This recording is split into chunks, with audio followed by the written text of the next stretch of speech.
나성원이 교회 성도 여러분 안녕하세요. 2월 11일 금요일 아침입니다. 다같이 새 찬송가 264장 정결하게 하는 셈이 함께 찬송하시겠습니다.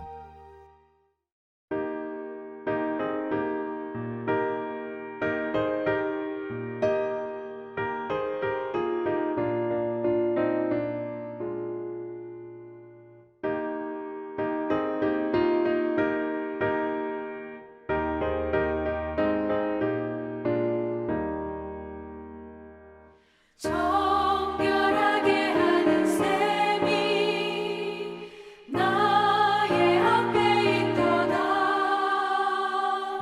성령께서 권고하신 죄 씻으라 하시네. 찬양하리 찬양하리 죽임당한 어린 양 주께 영광 돌리어라. 우리 죄를 씻어주셨네. 나의 가는 길이 좁고 내 뜻대로 안 돼도 모든 욕심 다 버리고 주만 따라가겠네. 찬양하리 찬양하리 죽임당한 어린 양 주께 영광 돌리어라. 우리 죄를 씻어주셨네. 나의 마음 제단 위에 불길같이 타올라. 영원토록 찬양하며 주께 영광 돌리네. 찬양하리 찬양하리 죽임당한 어린 양 주께 영광 돌리어라. 우리 죄를 씻어주셨네.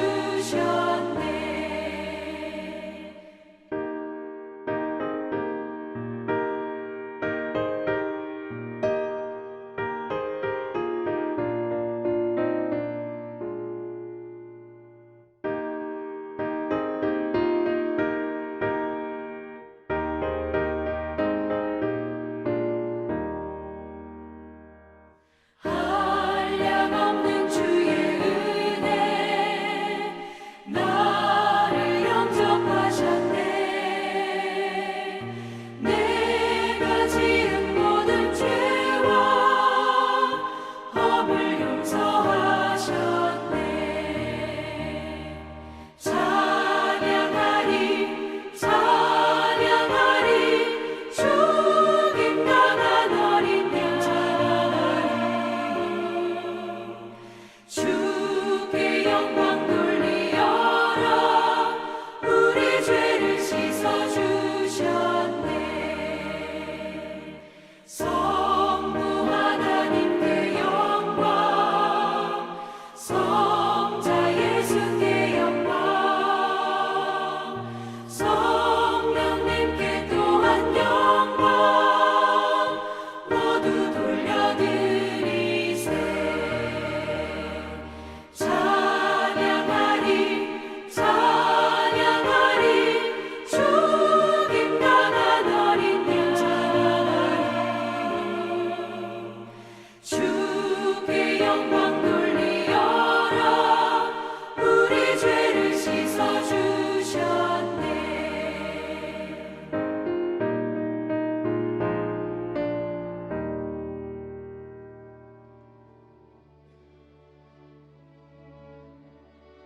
아멘. 오늘 함께 나눌 말씀은 누가복음 11장 37절에서 44절입니다. 예수께서 말씀하실 때에 한 바리새인이 자기와 함께 점심 잡수시기를 청함으로 들어가 앉으셨더니 잡수시기 전에 손 씻지 아니하심을 그 바리새인이 보고 이상히 여기는지라 주께서 이르시되 너희 바리새인은 지금 잔과 대접의 겉은 깨끗이 하나 너희 속에는 탐욕과 악독이 가득하도다. 어리석은 자들아, 겉을 만드신 이가 속도 만들지 아니하셨느냐. 그러나 그 안에 있는 것으로 구제하라. 그리하면 모든 것이 너희에게 깨끗하리라. 화 있을진저 너희 바리새인이여, 너희가 박하와 운양과 모든 채소의 11조는 드리되 공의와 하나님께 대한 사랑은 버리는도다. 그러나 이것도 행하고 저것도 버리지 말아야 할지니라. 화 있을진저 너희 바리새인이여, 너희가 회당의 높은 자리와 시장에서 문안받는 것을 기뻐하는도다. 화 있을진저 너희여, 너희는 평토장한 무덤 같아서 그 위를 밟는 사람이 알지 못하느니라. 아멘. 식사 전 손을 씻는가 그렇지 않은가 여부가 오늘 사건의 발단이 됩니다. 예수님께서 한 바리새인의 초대를 받으셨습니다. 초대를 받고 그 집에 들어가 앉으셨습니다. 그런데 예수님께서 식사를 하기 전 손을 씻지 않으셨습니다. 이 모습을 바리새인은 이상하게 생각합니다. 성도 여러분, 오늘날 현대사회에서는 식사를 하기 전 보통 손을 씻습니다. 코로나 팬데믹을 지나고 있는 우리에게 손 씻기는 무엇보다 중요한 일상이 되었습니다. 그래서 식사하기 전 손을 씻지 않는 예수님을 이상하게 바라보는 바리새인이 우리 눈에는 전혀 이상하지 않습니다.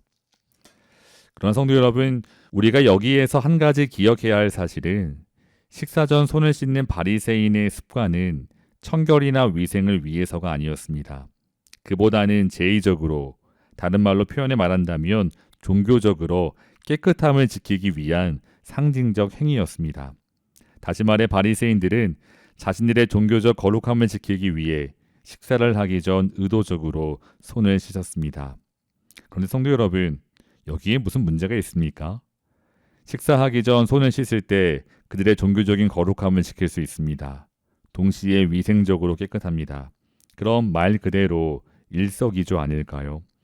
그런데 왜 예수님께서는 오늘 본문에서 그 바리새인의 생각을 아시고 바리새인들을 신랄하게 비판하실까요? 성도 여러분, 예수님께서 바리새인들을 비판하시는 이유는 그들의 겉과 속이 달랐기 때문입니다. 39절 말씀을 읽어보시면 주께서 이르시되 너희 바리새인은 지금 잔과 대접의 겉은 깨끗이 하나 너희 속에는 탐욕과 악독이 가득하도다. 아멘. 잔과 대접의 겉은 깨끗이 하나. 그렇습니다. 바리새인들은 율법에서 명하지도 않은 식사하기 전 예절, 즉 손을 씻는 행위를 통해 자신들의 거룩함을 나타냅니다. 그런데 그 내면에는 탐욕과 악독이 가득했습니다. 겉과 속이 완전히 다릅니다. 그 결과 42절 말씀을 보시면 바리새인들에게 종교적인 행위, 겉모습은 있었습니다. 박하와 운양 그리고 채소에 대해서까지 11조를 드립니다. 그런데 그 안에는 온전한 정신이 없었습니다. 성도 여러분, 하나님께서 이스라엘 백성에게 11조를 명령하신 이유는 토지를 분배받지 못한 레위인과 객과 고아 그리고 과부를 위해서였습니다. 그럼에도 불구하고 그 당시 바리새인들은 사회적인 약자들에게 전혀 관심이 없었습니다. 11조를 바치는 자신들의 행위, 그 겉모습만 드러내고 또한 자랑할 뿐입니다. 그러므로 바리새인들은 늘 사람의 인정에 얽매입니다. 43절 말씀을 보시면 화 있을진저 너희 바리새인이여, 너희가 회당의 높은 자리와 시장에서 문안받는 것을 기뻐하는도다. 그렇습니다. 바리새인들은 사람들의 시선을 늘 의식했습니다. 반면에 정작 하나님은 의식하지 않았습니다. 하나님 앞에서 인정받고 그 앞에서 정직하고 진실하게 살고자 하는 열망이 그들에게 없었습니다. 그저 사람들로부터 박수를 받고 높임을 받는데 몰두했을 뿐입니다. 하나님보다는 사람의 시선만을 의식하며 자신을 포장하는 바리새인들, 그 종교인들은 평토장한 무덤과 같습니다. 겉으로는 그럴듯하게 보이나 그 안에 시체가 썩고 있는 무덤과 같습니다. 그런데 여기에 보다 더 심각한 문제가 있습니다. 성도 여러분, 유대 사회에서는 무덤을 밟은 자는 부정한 자로 간주됩니다. 그렇습니다. 무심코 무덤을 밟은 자가 부정한 자로 간주됨과 같이 바리새인들은 자신들만이 아니라 여러 많은 사람들을 부정한 길로, 잘못된 길로 인도하고 있습니다. 그러므로 바리새인들은 예수님으로부터 신랄한 비난과 비판을 피할 수 없었습니다. 성도 여러분, 바리새인을 향한 엄중한 예수님의 말씀을 우리가 함께 들으며 이 시간 우리도 우리의 모습을 한번 돌아볼 수 있기를 원합니다. 겉모습에만 치중한 나머지 혹시나 우리도 올바른 믿음과 정신을 잃어버린 채 살아가고 있지는 않은지 우리의 모습을 점검해 보기 원합니다. 성도 여러분, 우리도 연약한 육체를 가진 인간이기에 언제든지 넘어질 수 있고 또한 실수할 수 있습니다. 예를 들어 교회 안에서도 본질이 아닌 문제를 가지고 다른 사람과 심각하게 대립할 수 있습니다. 우리는 본래 서로 다른 생각과 가치관을 가지고 있기에 의견의 충돌은 언제나 일어날 수 있습니다. 그리고 그 생각의 다름을 통해서 도리어 사역이 풍성해지기도 합니다. 그러나 믿음의 공동체가 와해될 만큼 다른 사람과 대립하고 또 누군가를 지나치게 비난한다면 이는 참으로 위험한 상태입니다. 또한 우리도 연약한 인간이기에 하나님의 얼굴보다 사람의 낯을 먼저 살필 때도 있습니다. 사람에게 인정받지 못할 때 상관없다고 생각하면서도 한편으로는 낙심되고 또 슬퍼지는 게 우리의 마음 같습니다. 더욱 안타까운 사실은 이러한 우리의 부족한 모습이 우리의 소중한 사람들에게 악영향을 줄 수도 있습니다. 갈등하는 우리의 모습을 보면서 우리의 사랑하는 가족과 형제가 하나님으로부터 주의 몸된 교회로부터 멀어질 수도 있습니다. 그러므로 이 시간 먼저 우리의 연약함을 인정하고 주님께서 우리를 온전한 길로 인도해 주시기를 간구하기 원합니다. 아울러 성도 여러분, 우리 안에 위선을 극복할 수 있는 한 가지 좋은 방법이 있음을 기억하고 이것을 적극적으로 실천하기 원합니다. 41절 말씀을 읽어보겠습니다. 그러나 그 안에 있는 것으로 구제하라. 그리하면 모든 것이 너희에게 깨끗하리라. 아멘. 그 안에 있는 것으로 구제하라. 그렇습니다. 바로 구제입니다. 성도 여러분, 여기에서 구제는 그저 내 것을 다른 어려운 이웃에게 나눠주는 행위 그 자체만을 의미하지 않습니다. 다시 말해 내가 가진 여러 가지 것 중에 하나 둘을 그저 다른 사람에게 나눠주는 그 겉모습이 우리의 위선을 극복할 수 있는 방법이 아닙니다. 그 행위 자체만을 강조한다면 이 구제 역시 또 다른 위선의 모습이 될 수 있습니다. 오늘 본문을 다시 보시면 예수님께서 바리새인을 향해 너희 속에 탐욕과 악독이 가득하다고 비난하셨습니다. 사랑하는 성도 여러분, 여기에서 탐욕과 악독은 모두 다 이기적인 자기 사랑에서 비롯되었습니다. 자기만을 위해서 자신의 배만을 채우기 위한 욕망에서 시작합니다. 그 결과 다른 사람에게는 다른 영혼에게는 전혀 관심이 없습니다. 관심은커녕 오히려 정죄하는 데 급급합니다. 식사하기 전 손을 씻을 때도 그렇습니다. 식사를 하기 전 손을 씻으며 자신은 거룩하다고 생각합니다. 동시에 손을 씻지 않는 다른 사람을 쳐다보며 더럽다고 정죄합니다. 우리는 저 사람들과 다르다는 우월감에 젖어 속으로 즐거워합니다. 11조 드릴 때도 마찬가지입니다. 자신의 소유 중 10분의 1을 내어 주님께 드리면서도 그 관심은 오직 자신에게만 있습니다. 철저하게 11조를 바치는 자신의 삶이 얼마나 경건하고 거룩한 삶인가를 인정받기 원합니다. 자신의 삶을 바라보며 얼마나 많은 사람들이 박수쳐 주는가만을 생각합니다. 성도 여러분, 누군가를 도와주면서도 그 사람의 눈에 비친 내 모습이 얼마나 멋진 모습인가만을 생각할 수 있습니다. 그러나 오늘 주님께서 말씀하시는 구제는 그러한 삶의 방식과 완전히 다릅니다. 내가 아니라 그 사람을 봅니다. 내 만족이 아니라 그 사람의 필요를 봅니다. 내 삶에 허락하신 모든 것이 주님으로부터 왔음을 알고 있습니다.